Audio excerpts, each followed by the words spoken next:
Kitab suci pada dasarnya mengajarkan kebaikan agar manusia bisa hidup lebih berkualitas. Setiap kitab suci pasti mempunyai pesan yang sangat bermakna untuk umatnya. Kitab suci juga kerap dijadikan pedoman yang menjadi panutan bagi setiap umat beragama. Namun pemirsa, tahukah Anda bahwa dalam sebuah kitab suci terdapat suatu bukti akan fakta yang terjadi di alam semesta ini?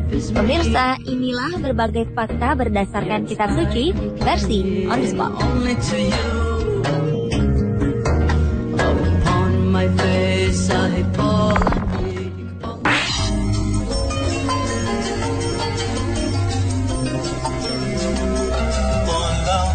Diawali dengan kobaran api di dalam laut.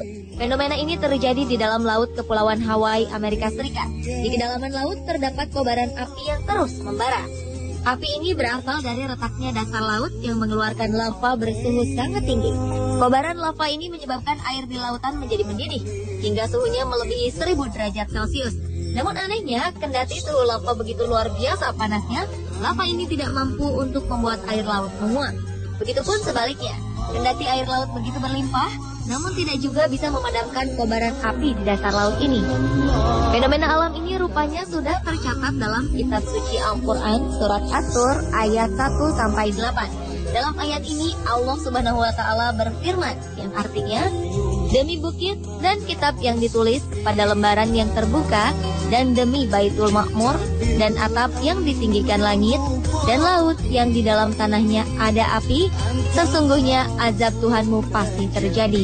Tidak seorang pun yang dapat menolaknya.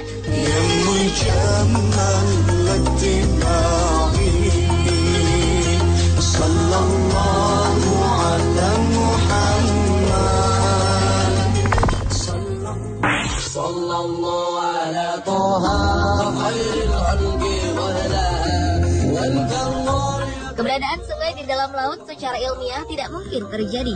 Tetapi sebuah fenomena keberadaan sungai di dasar laut ditemukan di sebuah dasar laut Cenote Angelita, Meksiko. Seorang penyelam bernama Anatoly Beloshin pernah melakukan sebuah penyelaman ke dasar laut di Meksiko. Pada kedalaman 30 meter, ia dikejutkan dengan adanya air tawar yang terasa begitu segar di tengah-tengah laut ini. Penemuannya itu sempat membuat dirinya bingung, lantaran air tawar yang ditemukannya tidak tercampur sedikit pun dengan air laut yang asin. Keduanya terpisah seperti ada dinding pemisah di antara keduanya. Kemudian Anatoly melanjutkan penyelamannya. Hingga pada dasar laut, ia kembali menemukan lagi ada sungai tawar yang mengalir di dasar laut tersebut. Dan lagi-lagi sungai tawar ini tidak bercampur dengan air laut.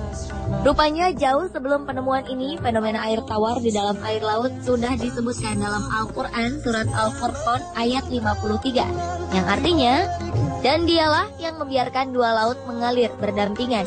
Yang ini tawar lagi segar, dan yang lain masin lagi pahit. Dan dia jadikan antara keduanya dinding dan batas yang menghalangi.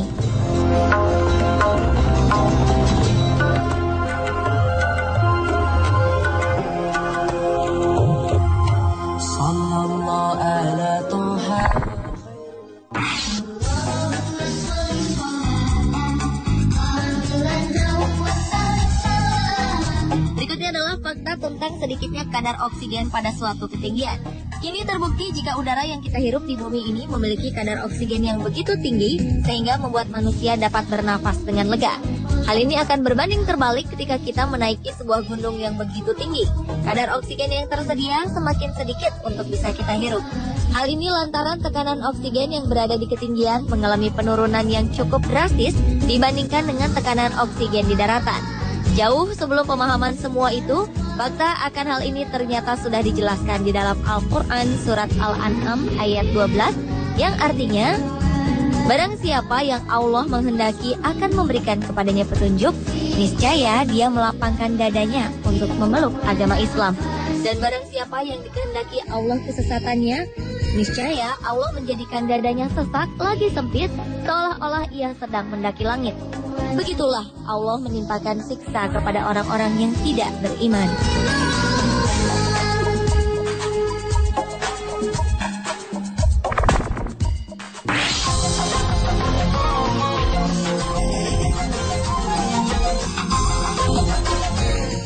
Selanjutnya adalah fakta mengenai dua lautan yang tak menyatu.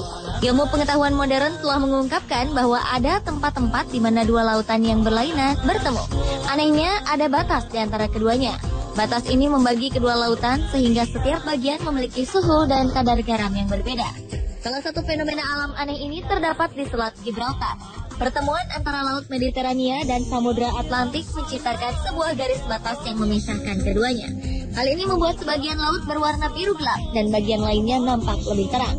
Ternyata dalam Al-Quran, dua laut yang terpisah ini juga telah dijelaskan dalam surah Ar-Rahman ayat 19 hingga 20 yang berbunyi, Dia membiarkan dua laut mengalir yang kemudian keduanya bertemu.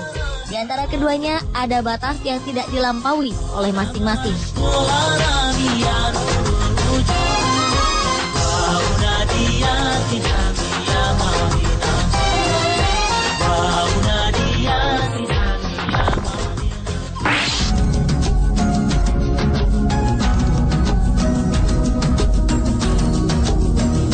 Berikutnya adalah sebuah kebenaran akan keberadaan kapal Nabi Nuh menurut Alkitab. Dalam Injil disebut bahtera besar ini berada di Gunung Ararat. Sejumlah ahli berpendapat gunung ini berada di wilayah Armenia dan selatan Turki. Dan rasa penasaran para ahli sejarah ini terjawab sudah.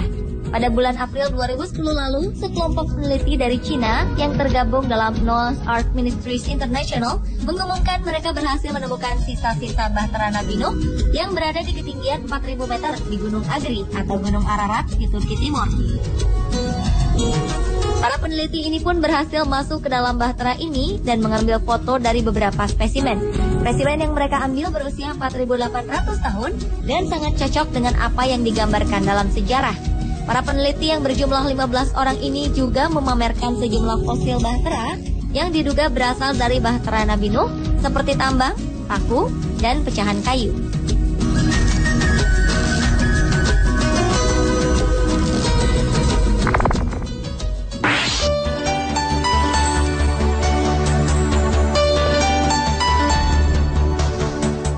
Berikutnya adalah penemuan roda kereta Firaun di Laut Merah. Seorang arkeolog bernama Ron Wyatt mengatakan bahwa dirinya telah menemukan beberapa roda kereta tempur kuno di dasar Laut Merah pada akhir 1988. Menurutnya, bangkai kereta ini merupakan bangkai kereta tempur Firaun yang tenggelam di Laut Merah setelah mengejar Nabi Musa bersama pengikutnya. Selain menemukan bangkai kereta tempur milik Firaun, Wyatt juga menemukan beberapa tulang manusia dan tulang kuda di tempat yang sama.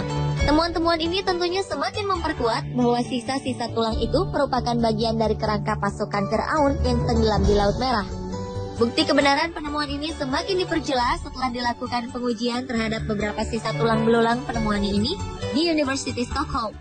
Hasil pengujian mengatakan bahwa struktur dan kandungan dalam sisa tulang ini telah berusia sekitar 3.500 tahun.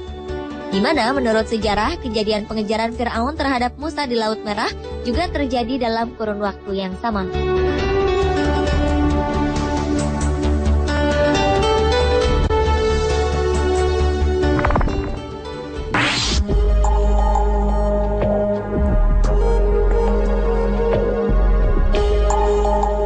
Berikutnya adalah misteri akan tabut perjanjian. Menurut sebagian orang, tabut perjanjian dianggap sebagai bagian terbesar dari semua harta tersembunyi di dunia. Penemuan tabut perjanjian nantinya akan memberikan sebuah kebenaran bahwa perjanjian lama adalah kenyataan dari proses manusia. Benda sejarah sekaligus benda misterius ini nampaknya selalu menjadi tujuan arkeolog modern dalam melakukan petualangannya, di mana dalam tabut perjanjian ini terdapat 10 perintah Tuhan kepada Musa di Gunung Sinai.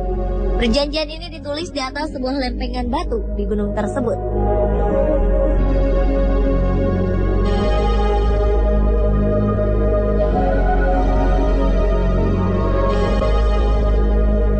Pemirsa, itulah ketujuh fakta peristiwa berdasarkan kitab suci versi On The Spot.